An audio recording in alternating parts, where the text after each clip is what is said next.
ओमसार प्रतिवाद को समर्थन जणाइला जेडीए।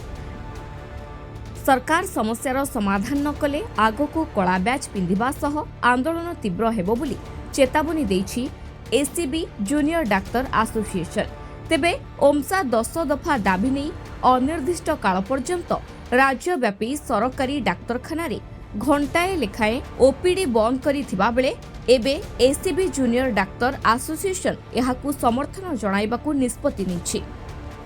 एने जेडीए आज कटक बड़ डाक्तरखानार डीन एंड प्रिंसिपाल को एक दाबीपत्र देवा परे आसंता कालीठू कला बैच पिंधि 1 घंटिया ओपीडी बंद डाकरा को समर्थन जणाई प्रतिवाद को ओह्लाइब।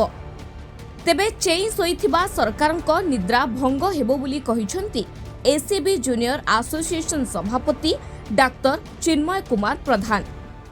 आमर ओडिशा मेडिकल स्टूडेंट एसोसिएशन द्वारा जो 1 घंटा ओपीडी सर्विस बंद डाकरा दिया जाइए ताकू आमे संपूर्ण भाव में जेडीए एसीबी फुल सपोर्ट दौची आमे से उपस्थित करूँ जहाँ भी डिमांड सब रही आमर सेटा सरकार शीघ्र निश्चित भाव में फुलफिल करे बोली आमर आशा अच्छी आम आपण माध्यम सारा ओडिशार जनसाधारण को सरकार को कहवाक चाहूँ जे आमर डॉक्टर मानकर दाबी को आपण माने सुनंतु घंटाटे ओपीडी सर्विस बंद रहिले मध्य सेमाने काजुआलिटी रोगी सेवा जारी रखिछंती लोक मानकर समस्त सपोर्ट रहिले सरकार निश्चित भाव में आम दाबी को पूरण करिवे।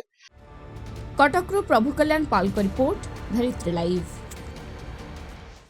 एई भिडियोटी आपनकु केमिति लागिला कमेंट करि जणांतु। धरित्री लाइव रो यूट्यूब एवं फेसबुक चैनल को सब्सक्राइब करंतु। अधिक खबर पई लॉगिन करंतु www.dharitri.com।